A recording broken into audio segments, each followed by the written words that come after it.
Students, in today's video I will explain you the stool sample. Okay, how to collect the stool sample and when to collect the stool sample. Generally जब भी gastro intestinal infection हो जाते हैं इंसान को, उस case में आपको स्टूल सैंपल की ज़रूरत पड़ती है.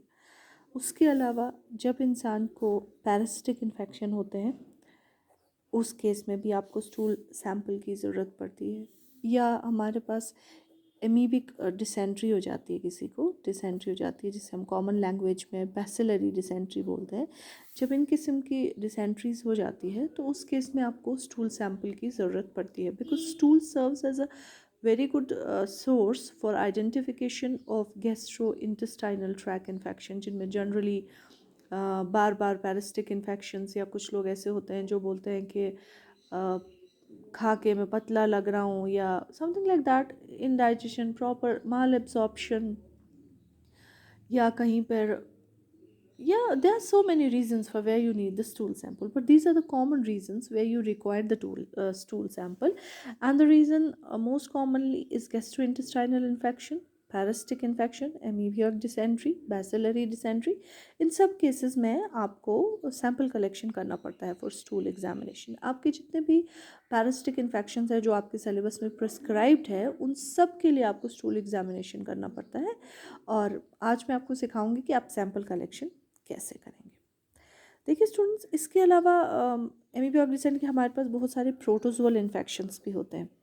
there are so many protozoal infections, there are bit of parasitic infections, so there are bacterial infections. So in short, जितने भी हमारे पास छोटे छोटे infections होते हैं, इन सब के लिए आपको स्टूल एग्जामिनेशन ज़रूरी होता है. इसके लिए आपको क्या करना है, फीसेस जो होती है students, they should be collected in a wide mouthed leak proof container. जो आपका कंटेनर होता है वो बड़े मुंह वाला होना चाहिए ताकि वो रेक्टम को कम्प्लीटली फिक्स हो जाए और सैंपल जो है वो प्रॉपरली उसके अंदर चला जाए. You need a smaller amount, उतना भी नहीं कि भर भर के. You need a smaller amount of the sample in order to show see the जो भी आपको एग्जामिनेशंस देखनी हो वो आप देख सको. मगर ध्यान ये रखना है ये लीक प्रूफ कंटेनर होना चाहिए. अब अगर सॉलिड फॉर्म में, if the faecal matter is solid, मतलब सॉलिड, जो बहुत सारे लोगों को होता है कि जो बहुत ज़्यादा मटन कंज्यूम करते हैं या लिक्विड फॉर्म कम यूज़ करते हैं, उनके जो फीसेस होते हैं वो जनरली सॉलिड होते हैं. तो उस केस में if the faecal matter is solid then you need small quantity. Okay, आपका जो स्मॉल क्वांटिटी होता है that is sufficient. Small quantity is sufficient. So जब भी अगर आपको fecal matter, if the fecal matter is solid, then the small quantity of specimen is sufficient. I hope you understand what I mean to say. अगर solid है, मतलब तुम full he kind of full he type feces तो उस case में a smaller quantity is enough. But अगर the fecal matter is in the form of liquid, then you need a larger quantity. Okay, आपको larger quantity की ज़रूरत होती है. जैसे कि for example कॉलरा होता है.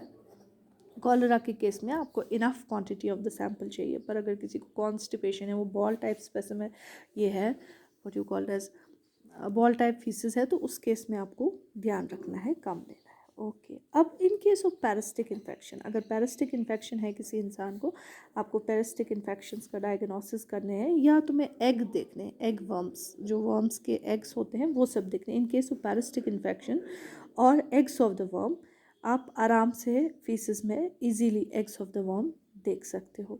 या कभी कभी क्या हो जाता है स्टूडेंट्स, आप सेगमेंट ऑफ द वर्म भी देखते हैं. जो मैंने आपको क्लास में भी बोला है, पैरासिटिक इन्फेक्शंस में आपने बहुत बार देखा होगा, सिर्फ एग्स ही नहीं दिखाई देते हैं, you can see the segment. एक बार मैंने आपको टेप वर्म पढ़ाया था और उधर कहा था कि टेप वर्म का जो प्रोग्लॉटेड होता है वो कट के गिर जाता है, तो वो ऑब्वियसली फीसिस के साथ चला जाता है. सो इट्स बेटर कि आप उसको भी डायग्नोस कर सकते हैं, आप देख सकते हैं फीसिस में. अंडों के अलावा you can see the segment of the parasites also. Therefore इस केस में पैरासिटिक इन्फेक्शन में what you need to do, you need to take the fresh specimen मतलब उसको कैसे स्टोर टोर आसन गोमुद के, it should be collected and immediately examined. So fresh specimen is to be required for, अगर आपको fresh parasitic infection diagnose करने हैं तो it's better you take the fresh feces, जो आपके फीसेस हो तो फ्रेश ही हो.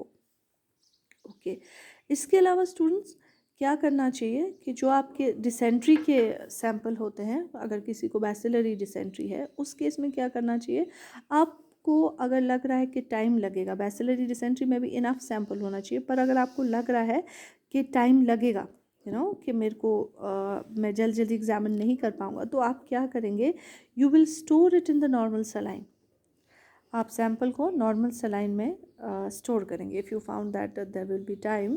ये मैं आपको बोल रही हूँ डिसेंट्री के केस में। डिसेंट्री के केस में आप क्या करेंगे स्टूडेंट्स, अगर आपको लग रहा है कि मुझे सैंपल को टाइम लगेगा, तो आप सिंपली क्या करेंगे, you will store it in the normal saline. Okay, lastly और सबसे इम्पॉर्टेंट चीज़ जो आपको याद रखनी है students, there are young children जिनमें इतनी ज़्यादा कॉन्स्टिपेशन होती है कि फीकल स्पेसिमेन जो है वो आप कलेक्ट नहीं कर पाते हैं properly. They are so many young children में इतना हार्ड स्टूल हो गया होता है कि आप वो कलेक्ट नहीं कर पाते और बाहर ही नहीं निकल रहा होता है stool.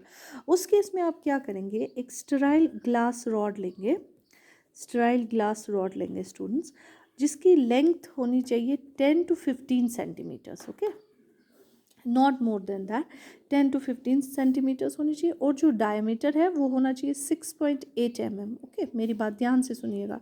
In case of young children there is a condition where they can not defecate properly, उनके मन मर्ची डेफिकेशन प्रॉपरली का सान क्या है, या आप ऐसे कह सकते हैं in case of the young children and other patient for whom it's difficult to collect the faecal specimen, आप क्या करेंगे, a sterile glass rod of about 10 to 15 centimetres in length and about 6.8 mm in diameter, जो almost छोटा मोटा catheter होता है, उसी को जनरली इंसर्ट किया जाता है। ठीक है, उसको जनरली आप इंसर्ट करेंगे रेक्टम के अंदर, you will insert it inside the rectum and collect the sample. ठीक है, हालांकि ये सैंपल उतना सेटिस्फैक्ट्री रिजल्ट नहीं देता है, क्योंकि इसमें ब्लीडिंग हो जाती है कभी कभी, या पेशेंट नहीं प्रॉपरली कोऑपरेट कर पाता है, but this is the procedure. ऐसे ही आप सैंपल कलेक्शन कर सकते हैं स्टूल के केस में। ठीक है students, for any kind of query you can ask me on WhatsApp number. मैं इससे ज़्यादा बनाती हूँ मगर फिर अपलोड नहीं होता है। चलिए स्टूडेंट्स, थैंक यू।